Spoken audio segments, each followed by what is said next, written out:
నమస్తే. Welcome to Leo. మనతో ఉన్నారు సీనియర్ జర్నలిస్ట్ కనకదుర్గ వడ్లమణి గారు. మేడం నమస్తే. నమస్తే అండి. మేడం మనం చూస్తే వల్లభనేని వంశీ చాలా రోజుల తర్వాత జైలు నుంచి బయటకు వచ్చాడు.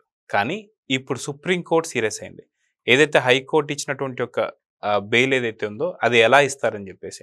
సో ఖచ్చితంగా మళ్ళీ వల్లభనేని వంశీ అరెస్ట్ కాబోతున్నాడా? అదిగాక నిన్నగాక మొన్న పేర్ని నాని కొన్ని వ్యాఖ్యలు చేశాడు. ఏదైతే గుడివాడికి కొడాలి నాని రాబోతున్నాడు అని చెప్పేసి, లేదంటే మనకు వల్లభనేని వంశీ వచ్చేసి తన హీరోయిజం చూపిస్తాడని చెప్పేసి మాట్లాడారు. మళ్ళీ వల్లభనేని వంశీ జైలుకి వెళ్ళడాన్ని ఎలా చూడాలంటారు? మీరు అన్నట్టుగా ఇవాళ సుప్రీంకోర్టు చాలా సీరియస్ అయింది. అంటే హైకోర్టు ప్రభుత్వ వాదనలు వినకుండా అంటే వన్ సైడెడ్గా మీరు ఎట్లా బెయిల్ ఇచ్చారు. సో ఇప్పుడు సుప్రీంకోర్టు ఏం చేసిందంటే బెయిల్ ఇవ్వలేదు ఒకటి. రెండు, మేము మెరిట్స్ జోలికి పీటీ వారెంట్ జోలికి వెళ్ళటలేదు, అంటే వాటిని పరిగణలోకి తీసుకోలేదు ప్రస్తుతం. ఇప్పుడు ప్రభుత్వాన్ని ఏం కోరిందంటే ఆంధ్రప్రదేశ్ ప్రభుత్వాన్ని, మీరు అక్రమ మైనింగ్ వివరాలన్నీ కూడా మాకు సీల్డ్ కవర్లో సమర్పించండి అని చెప్పింది. చెప్పాక హైకోర్టుకి ఏం చెప్పిందంటే మీరు మళ్ళీ ఇరు వర్గాల వాదనలు విన్నాక అప్పుడు మీరు ఫైనల్ అది జడ్జిమెంట్ ఇవ్వండి తప్ప మళ్ళీ అంటే వాదనలు మళ్ళీ కొనసాగించమని చెప్పింది. సో ఇప్పుడు దీన్ని బట్టి వల్లభనేని వంశీని అరెస్ట్ చేస్తారా చేయరా అంటే ఇప్పుడు హైకోర్టుకి ఆదేశాలు జారీ చేసింది కాబట్టి సుప్రీంకోర్టు వెంటనే అరెస్ట్ కాకపోవచ్చు.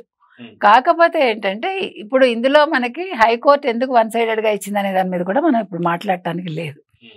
ఏది ఏమైనా ఇవాళ సుప్రీంకోర్టులో పెద్ద ఎదురు దెబ్బ వైసీపీకి, ముఖ్యంగా వల్లభనేని వంశీకి. సో ఇవన్నీ జీర్ణించుకోలేకపోతున్నాడు జగన్మోహన్ రెడ్డి. నిన్న ప్రెస్ మీట్ పెట్టడానికి మొన్న మిథున్ రెడ్డికి బెయిల్ రాకపోవడం ఒక కారణం అయితే వల్లభనేని వంశీకి సుప్రీంకోర్టు చీవాట్లు పెట్టడం ఇంకో కారణం. సరే ఏది ఏమైనా ఇప్పుడు అల్టిమేట్గా మిథున్ రెడ్డి ఇవాళ దొరకాలండి. మిథున్ రెడ్డి ఎక్కడ దాక్కున్నాడో జగన్మోహన్ రెడ్డికి తెలుస్తుంది. ఒకవేళ ఇప్పుడు ఇంకో విషయం ఏంటంటే మిథున్ రెడ్డి గన్మ్యాన్లు ఫోన్లు పక్కన పడేసి వాళ్ళు వెళ్ళిపోయారట. అంటే కాదు, నేను ఇవన్నీ ఎందుకు చెప్తున్నానంటే వీళ్ళ క్రిమినల్ మైండ్స్ ఎట్లా ఉన్నాయి అనే విషయానికి చెప్తున్నా. సో వల్లభనేని వంశీ ఇప్పుడు ఏమైనా పారిపోవడానికి ప్రయత్నిస్తాడా మళ్ళా? అంటే ఇప్పుడు 3 నెలలు ఆల్రెడీ జైల్లో ఉండొచ్చాడు. ఏదో నాకు రోగం వచ్చింది, నాకు బాగాలేదు, అది ఇది అన్నాడు. మనిషి అన్ని టెస్టులు చేసి బాగానే ఉన్నారని చెప్పారు హాస్పిటల్ వాళ్ళు. సో ఇప్పుడు బయటకు వచ్చాక కోలుకునే ఉంటాడు ఆయన. ఇప్పుడు పుంజుకున్నాక మళ్ళీ జైలుకి వెళ్తాడా? లేదు, పారిపోవటానికి ప్రయత్నిస్తాడు. అయితే మనం చూసుకుంటే మేడం వల్లభనేని వంశీని ఎప్పుడైతే జైలు నుంచి కోర్టుకు తరలిస్తున్నప్పుడు కావచ్చు, మిగతా సందర్భాల్లో బయటకు వచ్చిన ప్రతిసారి చాలా అనారోగ్యంగా ఉన్నట్టుగా, అసలు చాలా ఇబ్బంది పడుతున్నట్టుగా, అదే కాక నిద్రలేమి సమస్యలు చాలా ఎదుర్కొంటున్నట్టుగా చాలా చెప్పారు. కానీ ఎప్పుడైతే జైలు నుంచి బయటికి విడుదలైన తర్వాత వెళ్ళి జగన్మోహన్ రెడ్డి గారిని కలవడం జరిగింది. తర్వాత పేర్ని నానిని కలవడం జరిగింది. కొడాలి నాని అంటే జైల్లో ఉన్నప్పుడే అనారోగ్యం ఉంటుందా? జైలు నుండి బయటకు వచ్చిన తర్వాత వైసీపీ నాయకులు ఎదురుపడితే అనారోగ్యం పోతుందా? అయితే మళ్ళీ ఏదైతే సుప్రీంకోర్టు సీరియస్ అవుతుందనగానే హాస్పిటల్ అడ్మిట్ అయ్యారని చెప్పి కొంత వార్తలు అయితే వస్తున్నాయి. సో హాస్పిటల్ అనేది సాకు చూయించి అరెస్ట్ కాకుండా చూసేటువంటి ప్రయత్నాలు కూడా చేస్తున్నాడా అంటే ఏమంటారు? అసలు మీరు ఇందాక అన్నదానికి జైల్లోకి వెళ్తే రోగం రావడం కాదు, వాళ్ళకి అరెస్ట్ అవుతారంటేనే ముందు వాళ్ళకి రోగాలు వచ్చేస్తాయి. ముందు ఎక్కడ లేని రోగాలు అప్పుడు వచ్చేస్తాయి వాళ్ళకి. హై బీపీలు వస్తాయి, షుగర్లు వస్తాయి, ఇంకేంటేంటో వస్తాయి మీకు. అంటే ప్రపంచంలో లేని రోగాలన్నీ కూడా వాళ్ళకే వస్తాయి. లోపలికి వెళ్ళాక ఇంకేదో అయిపోతుంది, వాళ్ళకి హార్ట్ అటాకులు వస్తాయి, అన్నీ వస్తాయి. కానీ టెస్ట్ చేస్తే ఏ హార్ట్ అటాక్ ఉండదు. మీకు పోసాని కృష్ణమురళికి అదే కదా అయింది.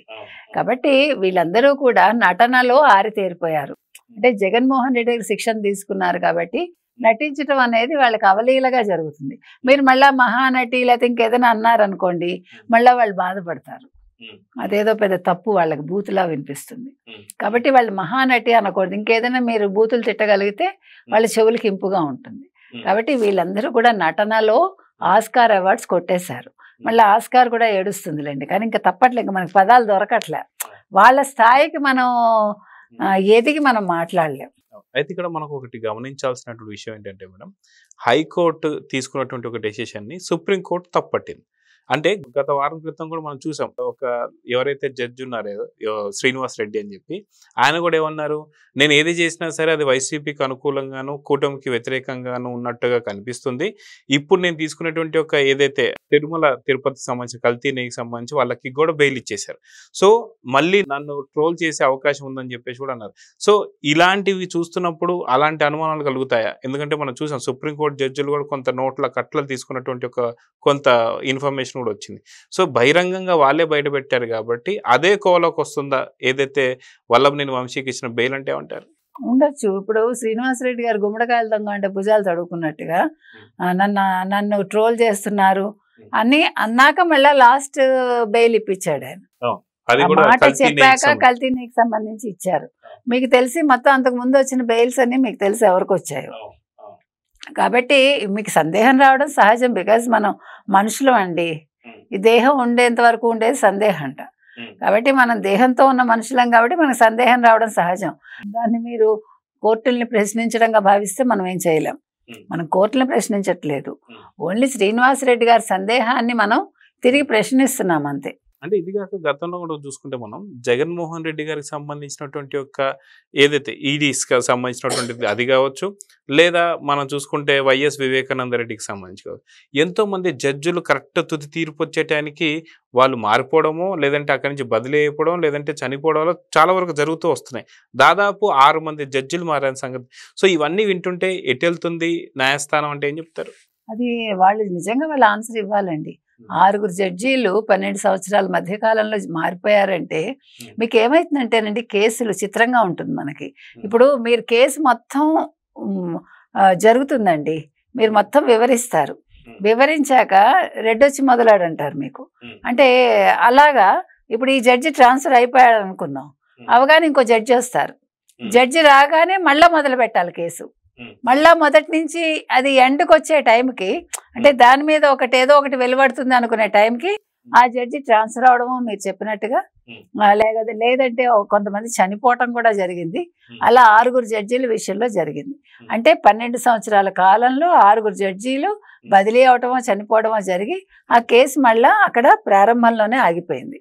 అంటే అంతం కాదు, ఇది ఆరంభం జగన్ కేసులు అన్నమాట. కాబట్టి మీరు చెప్పినట్టుగా ఇవి మనం మాట్లాడామనుకోండి, ఏమంటారు, మీరు కోర్టు ధిక్కరణ కింద వస్తారు మీరందరూ అంటారు. అలా ఎలా వస్తారు? ఒక కేసు విషయంలో, ఒక మేజర్ కేసు విషయంలో మీకు జడ్జిమెంట్ ఇచ్చే సమయంలోనే ఒక జడ్జి ఎట్లా బదిలీ అవుతారు? అదే సుప్రీంకోర్టు కూడా కొంత నిబంధనలు పెట్టింది.